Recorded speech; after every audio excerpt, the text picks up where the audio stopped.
ఒక మేడం వచ్చినారు హైదరాబాద్ నుంచి, అట్లా పారాచూట్లో వచ్చి హెలికాప్టర్లో ఎవరో డ్రాప్ చేస్తే పారాచూట్ దిగి నమస్తే అన్న నమస్తే అన్న ఉంటాయి. ఇలాంటి ఎవరైనా పోయి అక్క అంటే అక్క అని వద్దు నన్ను మేడం అని ఉంటుంది. ఏం నేను బ్రిటిష్ కాలమా? బ్రిటిష్ వాళ్ళు ఉన్నప్పుడైతే మేడం మేడం అని మనం తెల్లదొరలు ఎట్టబడేటోళ్ళం. మళ్ళీ ఇప్పుడేంది? మనకు దగ్గరుండి మన సమస్యలు తీర్చేవాడు. మనం 10 రూపాయలు పెడితే ఆటో ఎక్కి ఇంటికి పోవచ్చు. అన్న నువ్వు పని చేస్తావు లేదా అని చెప్పి ప్రేమగా అడిగి పని చేయించుకోవచ్చు. మరి హైదరాబాద్ నుంచి వచ్చిన ఎమ్మెల్యే అభ్యర్థి మీకు ఏ విధంగా సహాయం చేయగలుగుతారు? మీరు హైదరాబాద్ పోతారు అందరూ మీ సమస్యలు పరిష్కారం చేసుకోవడానికి.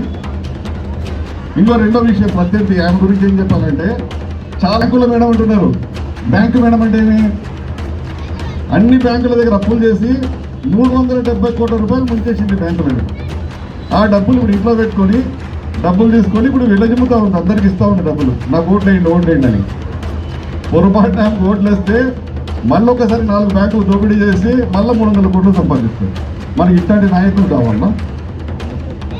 మనం ఏంటో ఉండి మొత్తం వాళ్ళ జీవితం అంతా కూడా అంకితం చేసి ఇట్లాంటి నాయకులు కావాలో మీరు ఆలోచన చేసుకోమని నేను మిమ్మల్ని మనసారా కోరుకుంటున్నాను.